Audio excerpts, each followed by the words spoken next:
그렇습니다. 펠릭스는 자신의 총독의 자리를 지키기 위해서 아무 죄가 없는 사도 바울을 재판을 하지 않고 그대로 재판을 보류하고 연기하면서 2년 동안 가이사라에 감시를 했습니다. 제가 지난주에 말씀드리면서 펠릭스는 정치의 구단이었다라고 말씀드렸는데, 정치의 구단으로 정치를 잘 한다고 해도 유대인들은 결국에는 이 펠릭스를 부인하면서 로마에다가 편지를 써 이 사람이 있으면 우리나라가 제대로 안 되겠습니다라고 편지를 쓰게 되고, 그 편지를 받은 로마의 황제는 총독을 교체하게 됩니다. 그래서 총독 펠릭스는 로마로 소환되고, 그 뒤를 이어서 새로운 총독이 등장했는데 베스도 총독이 부임하게 됩니다. 지난주에 펠릭스 총독에 대해서는 제가 자세하게 말씀드렸습니다만, 후임으로 왔던 이 베스도 총독은 어떤 인물인지 성경의 기록에 남고 있지 않습니다. 그죠? 요세푸스 역사가의 기록에 의하면 그는 정직하고 의롭고 아주 고든 사람이었다라는 그 정도의 한 문구밖에 남고 있지 않습니다. 예루살렘 이스라엘 총독으로 와서 2년 정도 사역하다가 몸이 좋지 않아서 2년 후에 세상을 떠난 인물이 베스도 총독이라고 얘기할 수가 있습니다. 베스도가 총독으로 부임해서 3일 만에 자기 사역을 좀 잘 감당하기 위해서 예루살렘에 첫 방문을 가게 되었다라는 내용이 오늘 본문에 시작하는 말인데요. 1절에서 3절 말씀을 제가 한번 읽어보겠습니다. 베스도가 부임한 지 3일 후에 가이사라에서 예루살렘으로 올라가니 대제사장들과 유대인 중 높은 사람들이 바울을 고소할세, 베스도의 호의로 바울을 예루살렘으로 옮기기를 청하려는 길에 매복하였다가 그를 죽이고자 함이더라라고 했습니다.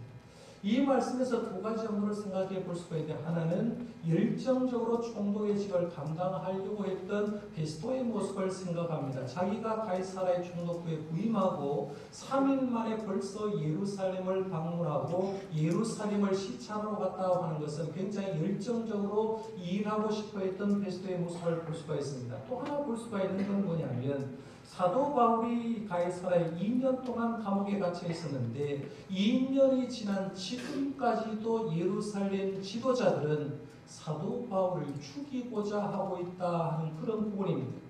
보통 사람들은 2년 세월 지나면 2년 전에 무슨 일이 있었는지 별 생각하지 않습니다. 남들이 어떤 일을 했든지 2년 전에 어떤 사건이 있었든지 기억하지 않는데, 사도 바울은 지금 가이사라에서 2년 동안 감옥 생활하고 있는데 새로운 총독이 부임했을 때 보통 처음 부임하게 되면 첫 번째 요구사항은 총독이 들어줘야 되는 게 관례인데, 첫 번째 부임한 베스도 총독이 부탁한 게 뭐냐면 가이사라에 사도 바울이 감옥 속에 있는데 그 사도 바울을 예루살렘에 올려서 재판을 좀 하게 해달라고 부탁합니다. 이유는 뭐냐면 사도 바울을 죽이겠다라는 그런 얘기입니다. 길에 매복했다가 사도 바울을 죽이려고 했다라고 얘기하는데요. 사도행전 21장부터 오늘 25장 말씀까지 쭉 이어오면서 여러분 계속해서 보는 게 뭐냐면, 예루살렘에 있는 유대 지도자들이 사도 바울이 예루살렘에 올라온 순간부터 지금까지 끊임없이 사도 바울을 죽이려고 하고 있다는 거예요. 이해가 됩니까, 여러분? 왜 사도 바울을 예루살렘에 있는 지도자들은 죽이려고 했을까요? 이유가 뭐겠습니까? 이유가 뭐겠어요?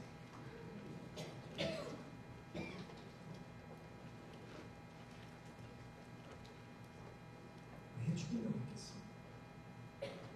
이유는 딱 하나입니다. 사도 바울의 가슴에 예수님의 십자가가 들어있고 사도 바울의 가슴에 예수님의 부활이 들어있었기 때문입니다. 사도 바울의 가슴 속에는 예수님의 십자가가 들어있고 예수님의 부활이 들어있기 때문에 사도 바울은 이야기만 하면 무슨 얘기를 했느냐면 예수님이 십자가에 돌아가셨다라고 얘기합니다. 그런데 십자가에 돌아가신 그 예수를 누가 죽였냐고 했을 때 너희들이 죽였다고 얘기합니다. 사실 맞잖아요. 유대 지도자들이 예수님을 죽였습니다. 그런데 예수님이 돌아가신 것으로 끝난 게 아니라 사도 바울이 이어서 하는 말이, 너희들이 죽인 예수는 3일 만에 하나님께서 부활시켜줬다, 이 얘기를 하는 거예요. 그러면서 이어서 얘기한 게 뭐냐면, 그분이 누구냐? 그분은 하나님께서 우리 구원을 보내주신 메시아고, 그 메시아를 지금이라도 너희들이 회개하고 예수를 믿으면 구원받는다는 복음을 전하게 됩니다. 문제는 사도 바울이 예수님의 십자가 얘기를 하고 예수님의 부활을 얘기하고 예수님이 메시아라고 얘기를 하게 되면 그 결정적인 그 십자가 사건의 주인공이 누굽니까? 유대 사람이잖아요. 유대 사람이 예수님을 죽이는 거예요. 그러면 결정적으로 메시아를 죽인 사람이 누가 되느냐면 자기들이 예수님을 죽인 사람이 되니까 그 말을 하는 사도 바울이 있는 한 자기들은 사도 바울 앞에서는 죄인일 수밖에 없는 거죠. 그러니까 유대 사람 앞에 죄인일 수밖에 없으니까 어떻게든지 사도 바울을 죽이려고 했던 걸 봅니다. 이유는 간단합니다. 사도 바울의 예수님의 십자가와 부활이 있기 때문에 그렇습니다. 그래서 베스토 총독에게 예루살렘 올려달라라고 첫 번째 부탁하니까 베스토 총독은 지혜롭게 대답을 하면서 유대인의 의견을 들어주는 척 하면서 이렇게 얘기합니다. 4절 5절 한번 보겠습니다. 4절 5절 같이 한번 읽어봅니다. 베스토가 대답하여 바울이 가이사랴에 보이는 것과 자기도 멀지 않아 떠나갈 것을 말하고 또 이르되 너희 중 유력한 자는 나와 함께 내려가서 그 사람에게 만일 옳지 않은 일이 있거든 고발하나 하니라. 아멘. 베스토는 지혜롭게 대답하면서 내가 조금만 있으면 예루살렘에서 가이사랴 총독부로 내려가는데 그러면 너희들 유력한 유대 지도자에 함께 내려가서 고발하면 재판을 해보고 예루살렘에 올릴 일이 있으면 올려주겠다라고 얘기합니다. 이렇게 말한 대로 베스토는 8일 혹은 10일 있다가 가이사랴로 내려가게 되고 그 이튿날 재판 자리를 마련하게 됩니다. 그게 6절 말씀부터 이제 12절 말씀이 베스토 앞에서 재판받는 내용이 나오는데요. 재판장은 누구였습니까? 총독 베스토가 재판장의 자리에 앉아 있습니다. 고소인은 예루살렘에서 가이사랴에 내려오는 유대 지도자들이 고소를 합니다. 피고로서 사도 바울이 참석하게 됩니다. 죄수의 몸으로 참석하게 되죠. 유대 지도자들이 고소를 하는데 사도 바울을 죽여야 된다라고 얘기하지만 죽일 결정적인 물증이 없는 거예요. 물증이 없는데 그렇게도 해서 사도 바울을 죽여라고 얘기하니까 사도 바울이 이어서 피고로서 얘기를 합니다. 나는 죽을 죄를 지은 적이 없습니다라고 얘기합니다. 그러니까 양쪽 얘기를 다 들었던 훌륭했던 총독 베스토가 그 다음에 상황을 얘기하면서 베스토 총독에게 양쪽 얘기를 다 다음에 이렇게 묻습니다. 9절 말씀만 보십시오. 베스토가 유대인의 마음을 얻고자 하여 바울더러 묻되 내가 예루살렘에서 올라가서 이 사건에 대하여 내 앞에서 신문을 받으려니와 했어요. 이게 보면 베드로에게 묻습니다. 유대인의 말을 무시 못하니까 베드로에게 야 너 여기서 재판 받지 말고 예루살렘에 가서 한번 재판 받아 볼래라고 얘기를 했습니다. 사도 바울은 그 말을 듣고 생각하는 거예요. 2년 전이나 지금이나 변한 상황이 없다는 거죠. 2년 전에도 40여 명의 사람들이 매복해서 자기를 죽이려고 했는데 2년이 지난 상황에도 지금 자기가 감옥에 나가는 순간에 예루살렘으로 올라가는 순간에 지도 새도 모르게 그 사람이 나를 죽일 것을 알았기 때문에 사도 바울은 뭐라고 하느냐면 아니라라고 얘기합니다. 그러면서 총독에게 나는 이제 이 재판을 예루살렘에서 받을 것이 아니라 내가 로마 시민권을 가지고 있으니까 로마 황제께 상소해서 로마 황제가 베르시는 그 재판을 받겠다고 해서 11절 하반절에 보면 내가 가이사께 상소하노라라고 얘기합니다. 베스토가 그 말을 든 다음에 옆에 있는 배심원들과 상의한 다음에 네가 가이사에게 상소하였으니 가이사에게 갈 것이니라고 12절 말씀에 보면 재판의 결과가 나옵니다. 그러니까 두 번째 베스토 앞에서 재판의 결과는 뭐냐면 로마 황제에게 상소하기로 결정한다 이렇게 나오는 거예요. 이제 사도 바울은 됐습니다. 왜냐하면 유대 사람이 자기를 죽일 위험은 없기 때문에 예수님이 약속한 대로 로마에 가서 복음을 증거할 수 있게 되었습니다. 자기는 걱정이 없습니다. 그런데 걱정을 가진 사람이 한 사람 생겼어요. 그 사람이 누구냐면 총독 베스토입니다. 총독 베스토가 무슨 걱정이 생겼겠습니까? 여러분 죄수를 가지고 하위 기관에서 상위 기관에서 상소를 하고 올리려고 하면 이 사람에게 어떤 죄가 있다는 게 얘기가 돼야 됩니다. 그럼 예를 들어서 총독 베스토가 로마 황제 가이사에게 편지를 쓰고 있죠. 사도 바울은 무슨 죄를 지었기 때문에 이 죄에 대해서 내가 판결하기 힘들므로 이 죄 문제로 가이사께 상소하니까 가이사께서 이 사람을 재판해 주십시오라고 상소문을 올려야 되는데 문제는 사도 바울에게 아직도 죄명이 없다는 거예요. 그런데 오늘 본문 말씀 한번 잘 보십시오. 마지막 27절 말씀에 보면 이렇게 말하죠. 그 죄목도 밝히지 않고 죄수를 보내는 것이 무리한 일인 줄 아나이다 하였더라라고 했어요. 죄명 없이 죄수를 가이사에게 항소하는 순간에 화살이 누가 되돌아오게 되느냐? 누가 되돌아오게 했어요? 총독 베스닥이 네 지금 웃기는 짓 하고 있다라고 하면서 총독 베스닥에 돌아올 확률이 굉장히 많았습니다. 그러니까 총독 베스닥가 사도 바울의 죄명이 도대체 뭔가, 무슨 죄명으로 상소를 해야 되느냐 고민하기 시작합니다. 그렇게 고민하고 있을 때 귀한 손님 한 가정이 이제 총독부를 방문했습니다. 13절 말씀 한번 가보십시오. 13절에 보면 수일 후에 아그리빠 왕과 버니게가 베스도에게 문안하러 가이사라에 와서라고 얘기합니다. 수일이 지났는데 아직도 죄 문제가 해결되지 않았어요. 그런데 고민하고 있을 그런 무렵에 아그리빠 왕과 버니게가 베스도가 총독으로 부임했다고 문안하러 왔다는 거예요. 그럼 이 말씀을 이해하려고 하면 당시의 이스라엘 정치 체제를 이해해야 되는데요. 이스라엘은 리더가 두 사람이 있습니다. 하나는 헤롯과의 선택한 왕 하나가 있어요. 왕이 이스라엘을 통치하게 됩니다. 그런데 헤롯 왕만 있는 게 아니라 당시는 이스라엘이 로마 식민지였기 때문에 로마 황제가 파송한 총독도 있는 거예요. 이 총독이 와서 하는 일은 뭐냐면 왕이 제대로 정치를 하고 있는지, 그리고 세금을 제대로 거두고 있는지, 그리고 나라에 혼란이 일어나지 않는지라고 하면서 총독이 와서 이 왕을 관리를 하고 나라를 관리하는 총독이 있다는 거예요. 그러니까 당시에 이스라엘 정치 체제는 왕 체제도 있었고 총독 체제도 있었는데 관례가 뭐냐면 새로운 총독이 부임하게 되면 당시의 왕이 이 총독을 부임해서 문안 인사를 하는 게 총독 관례였다는 거예요. 이 관례에 따라서 이제 베스도를 문안 인사로 왕이 왔다라는 얘기입니다. 왕이 와가지고 여러 날 같이 있는 다음에 이제 여러 날 지난 다음에 말씀해 보니까 총독 베스도가 아그리빠 왕 정치적으로 좀 능했는지 모르지만 조언을 하나 구합니다. 그 조언 내용이 사도 바울 문제입니다. 전 총독 벨리스가 사도 바울을 잡아뒀다. 2년 동안 지나고 와보니까 2년 정도 지났는데 내가 재판을 해보니까 이 사람은 아무 죄가 없어. 그저 죄라고 하면 종교적인 문제고 예수님 부활했다는 얘기인데 당시 로마 시민들은 여러 다신교를 믿었기 때문에 부활 신경 쓰지 않았거든요. 그러니까 내가 볼 때는 죄가 없는데 이 죄가 없는 사람을 상소를 했기 때문에 이 죄 없는 사람을 상소하는데 당신 같으면 어떻게 처리하면 좋겠습니까? 굉장히 심각합니다라고 이 얘기하는 거예요. 그 내용이 14절 말씀부터 27절 말씀까지 쭉 연결되면서 이 아그리빠 왕에게 총독 베스도가 정치적인 조언을 쭉 얘기를 하는데요. 이 얘기를 여러분 읽어보시면 굉장히 쉬운 얘기이기 때문에 읽어보시면 이해가 안 돼. 저는 오늘 본문을 근거해서 두 가지 한번 초점을 맞춰 보려고 합니다. 하나는 뭐냐면 아그리빠 왕 하는 거예요. 아그리빠 왕. 이 아그리빠 왕을 얘기하려고 하면 헤롯 왕가를 좀 소개를 해야 됩니다.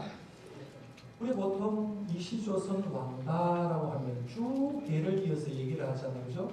그렇듯이 헤롯 왕가도 네 사람은 꼭 알아야 됩니다. 자, 한번 보십시오. 첫 번째 인물이 누구냐면 도표를 한번 보시겠습니다.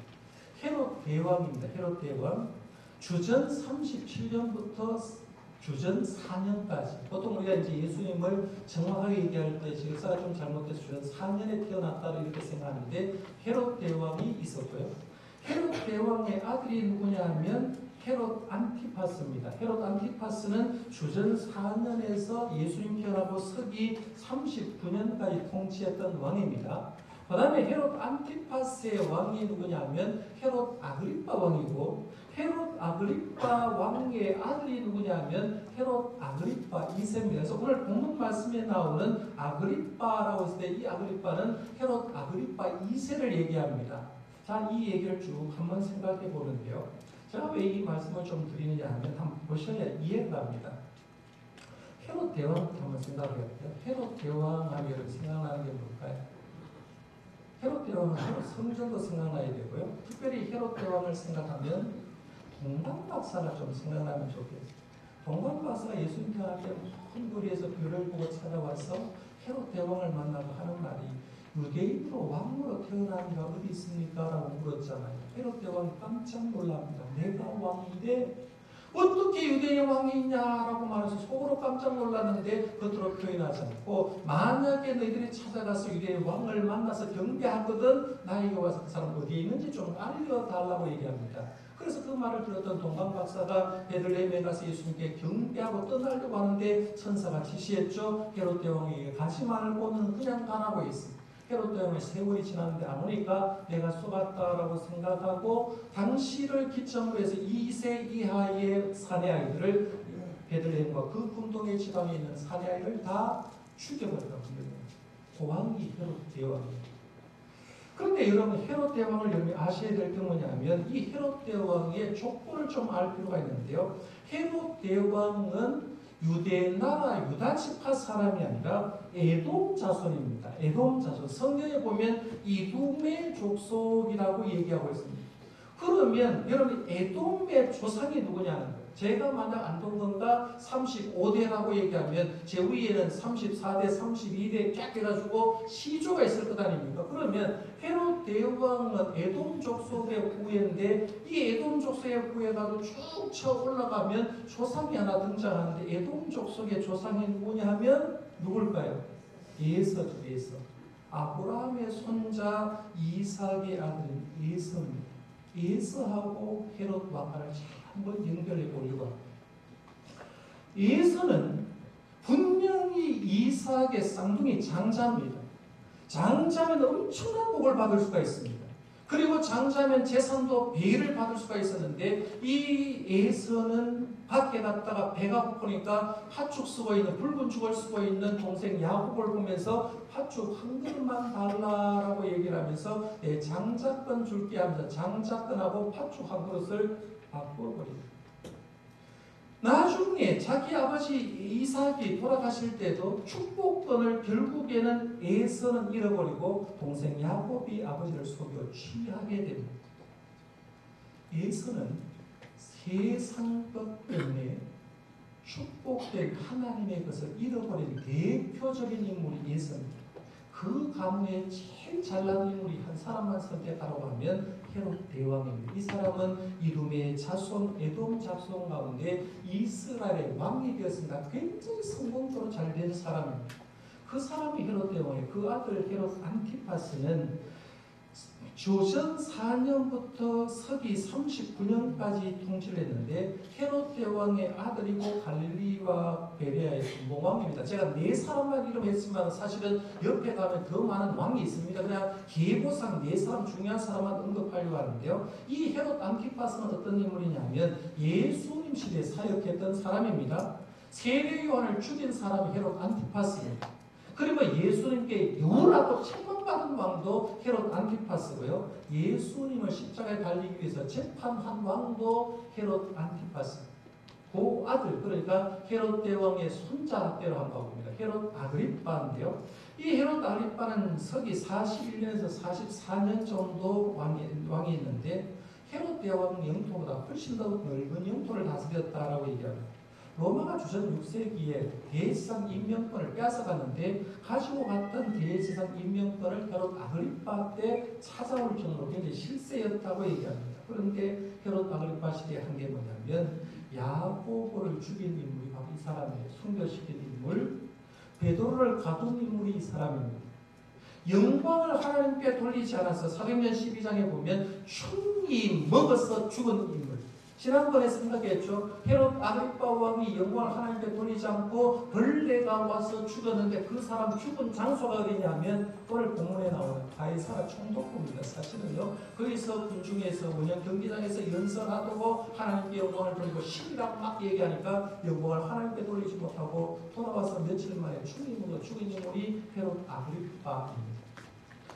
그 아들이 그러니까 헤롯의 손자의 그 밑에가 증손자잖아요. 증손자가 헤롯 아그리파 2세입니다. 서기 50년에서 70년 어간 사이겠는데 헤롯 대왕의 증손자 사도 바울을 만나서 직접 이제 사도 바울의 설교를 듣게 되고 다음 주에 이제 연결됩니다. 이 사람은 조금 더 나아지고요. 자, 네 사람 한번 보겠습니다. 헤롯 대왕 예수님 태어났을 때, 헤롯 안티파스 예수님 사역했을 때와 헤롯 아그리파 예수님의 제자들이 성령 충만해서 사역했을 때, 헤롯 아그리파 2세 사도 바울이 와서 사역했을 때 전부 다 밀접한 연관이 있는 게 뭐냐면 예수님의 제자와 밀접한 연관이 있습니다. 그 옆에 언제든지 예수님을 영접할 기회가 있었고 믿을 수 있는 기회가 있었습니다. 이런 복이 어디 있습니까? 여러분 기독교 역사에 보면 이런 사람 굉장히 많습니다. 우리 한국 기독교 역사에 보면 백홍준 씨라고 있어요. 백홍준 씨. 100년 전에 살았던 분이니까 갓을 쓰고 도포를 입고 이런 분인데요. 백홍준 씨 아버지는 의주입니다. 여러분 신의주 옆에 가면 단동이 있지 않습니까? 그 의주에서 살았는데 평안북도 의주에 살면서 아버지가 장사를 가는데 만주지방에 장사로 간 거예요. 만주지방 가운데 정확하게 얘기하면 심양지방에 간 거예요. 지금도 심양에 가면 동강교회라고 한족교회 2만 명, 3만 명 정도 모이는 교회가 있는데 그 옆에 가면 존 모스 선교사님이 성경을 한글로 번역한 곳이 있어요. 우리 교회 우리 송경규 장로님하고 김미호 장로님이 작년 여름에 저하고 거기에 방문한 적이 있습니다. 그런데 심양에 방문했는데 이 백홍준 씨 아버지가 존 모스 선교사를 만나게 돼요. 만나가지고 선물을 받았는데 2개를 받아서 하나는 양초 하나 받고 양초 성경 하나 받아서 2개. 여러분 같으면 뭘 하겠습니까? 양초하고 성경 줄 때 뭘 갖겠습니까? 그때만 해도요 우리나라에 양초가 없었다고 하면 그냥 호롱불 켜고 없었지 양초가 없을 때니까 이분이 선교사님한테 2가지 선물을 받고 다시 우주로 돌아와서 자기가 선물을 취하는데 양초는 귀하니까 자기가 취하게 되고 성경을 보니까 글이 있으니까 머리 아프니까 아들 봉주한테 던져주면서 니나 봐라 라고 던져주는 거예요. 아들이 아버지가 던져주는 성경을 보는데 1년 보고 2년 다 보는데 성경이 예수님입니다. 성경을 보면서 예수님이야말로 구세주다라고 믿고 여기가 진리가 있구나라고 생각하고 그 말을 듣고 다시 성경을 좀 더 알고 믿음을 더하기 위해서 의주에서 만주로 다시 갑니다. 심양으로 다시 가서 선교사님 만나 성경 공부를 하게 되고 1879년에 세례를 받습니다. 우리 한국 땅에 1884년에 선교사님이 들어왔는데 이 사람은 1879년 선교사님이 들어오기 전에 이미 거기서 예수 믿고 세례를 받았습니다. 그리고 의주로 돌아와서 은밀하게 복음을 전하기 시작하고 의주 땅에 교회를 개척하게 되고 그 개척한 교회에서 장로로 장립하게 되는데 장로고 장립한 게 1887년 장로로 장립합니다. 우리나라 최초로 장로인이 된 사람입니다. 제가 왜 이 사람 얘기를 하냐면 우습고 던진 성경도 보면서 진리를 찾는다. 거기서 예수 믿었다는 거예요. 그러면 헤롯 왕과 한번 다시 한번 생각해 보십시오. 헤롯 왕과 이 4대 가문 헤롯 대왕, 헤롯 안티파스, 헤롯 아그리파 2세는 예수님과 동시대에 살았고 성령의 역사하는 시대에 살았고 사도 바울을 통해서 설교를 들었던 사람인데 그 사람들이 예수를 마치 자기 조상 1900년 어간 쭉 올라가 보니까 예서처럼 팥죽한 그릇 장작검보다 굵은 죽 하나 따라갑니다. 그걸 버리고 굵은 죽을 치야. 그 세월이 조상부터 1900년 흘렀는데 헤롯가에 오니까 헤롯가의 사람들이 뭘 생각하냐면 세상 정치가 더 좋고 세상 권력이 더 좋고 세상 명예가 더 좋고 세상 물질이 더 좋으니까 그것 취하려고 하다가 결국에는 본질적인 예수를 믿지 못하는 그런 삶을 살게 돼요. 얼마나 안타까워요. 여러분 예수를 마음에 모시는 문은요 밖으로는 없다고 해요. 안에서 내가 열어줍니다. 성경 말씀에 요한계시록 3장이고 분명히 얘기합니다. 볼지어다 내가 문 밖에 서서 두드러니 누구든지 내 음성을 듣고 문을 열면 내가 그에게로 들어가 더불어 먹고 그는 나와 더불어 먹으리라. 중요한 건 이렇습니다. 주님은 우리 곁에 계십니다. 성령님은 우리 공간 속에 계십니다. 그러면 중요한 건 예수님이 계시고 예수님이 사역하셨고 성령님이 계시는데 어떤 사람은 그 귀한 예수를 받아들여서 행복하게 살고 어떤 사람은 그 예수님 곁에 계시고 기회가 있는데도 불구하고 거부를 하고 있다. 이유는 뭐냐면 마음의 문을 열지 않기 때문에. 저는 바라기는요. 여러분 곁에 예수님 계시고 성령님이 여러분 주변에 계시지 말게 하고 여러분의 마음을 여시기를 바랍니다. 그래서 예수님을 여러분의 구주로 영접하는 역사가 일어나기를 바랍니다. 그게 우리에게 배울 교훈이. 두 번째 한번 생각할 건 바울에 대해서 알고 싶어 했던 사람들이 접견 장소로 나왔는데 그 사람의 이름을 한번 보겠습니다. 23절 말씀 한번 볼까요? 23절입니다. 같이 한번 읽어봅니다. 시작. 이튿날 아그리빠와 브니게가 크게 위험을 갖추고 와서 천부장들과 시중에 높은 사람들과 함께 접견 장소에 들어오고 베스도의 이름으로 바울을 데려오 보니. 아멘. 바울의 말을 듣고 싶었던 아그리빠 왕의 요청을 따라서 총독 베스도가 접견 장소를 하나 마련했으면서 사도 바울과 정상적으로 대면해서 어떤 얘기를 좀 들어보자라고 해서 했어요. 거기에 참석한 사람이 23절에 보면 이튿날 아그리빠와 브니게가 크게 위험을 갖추고 왔다 했어요. 제가 아까 아그리빠 2세 헤롯의 증손자 얘기는 잠시 얘기하지 않았는데 이 헤롯 아그리빠 2세의 아버지는 이름이 뭐예요? 네, 헤롯 아그리빠죠. 헤롯 아그리빠는 3남매 낳았어요. 3남매. 아들은 누굴까요? 아들 하나인데 헤롯 아그리빠 2세예요. 딸 둘을 또 낳았어요. 딸 둘은 하나는 드루실라예요. 드루실라 하면 지난주 딱 하면 총독 벨릭스하고 결혼한 사람 생각납니까? 정략적으로 결혼했다고 했죠. 총독 벨릭스가 왕의 딸하고 정략적으로 결혼했다. 또 하나의 이름은 버니게입니다. 버니게. 그러면 이제 문제가 심각하죠. 오늘 본문 말씀에 아그리빠와 누가 왔다고 했어요? 버니게가 왔다고 했어요. 그러면 우리가 성경을 쓰려고 하면 이렇게 써야 돼요. 오빠인 헤롯 아그리빠 2세와 여동생이었던 버니게가 거기에 왔다라고 써야 됩니다. 그런데 이 말을 쓸 때 그렇게 쓰지 않았고 헤롯 아그리빠 2세, 헤롯 아그리빠 그리고 버니게 뭐처럼 썼을까요? 부부처럼 썼습니다. 요 버니게는 한마디로 말하면 요구를 국어사전은 요사하고 망령된 여자. 이 사람은 지금 결혼 몇 번 했느냐 하면요. 결혼 전직 벌써 결혼을 2번 이용해서 계속해서 결혼하다가 지금 누구하고 살고 있느냐 하면 헤롯 아그리빠하고 살고 근친 살고 말도 안 되는 거예요. 유대 사람이 그러니까 이 사람을 보고 욕을 하는데도 불구하고 정치락한 게 밑에서 아무리 욕을 해도 너 얘기해라고 하면서 자기들은 자기 자리에 차지하는데 그 사람이 지금 여기에 접견 장소로 나왔는데 어떻게 나왔다 하느냐면 크게 위험을 갖추고 왔다는 말은 왕은 왕복 입었겠죠. 4세 왕복 입고 머리는 금발 썼을 거고 분위기는 동생인데도 불구하고 가족인데도 불구하고 왕부의 옷을 환하게 차려입고 거기 나왔어요. 총독 베스도는 총독의 옷을 입었겠죠. 주홍색 예복을 입고 나왔을 거고 천부장과 높은 사람들 역시 자신의 신부에 걸맞는 옷을 입었을 거예요. 문제는 이렇게 화려한 옷을 입고 있는 사람에게 만나고 싶어 했던 사람은 사도 바울인데 접견장으로 나온 사도 바울은 어떤 모습으로 나왔습니까? 2년 동안 지금 죄수 생활하고 있어요.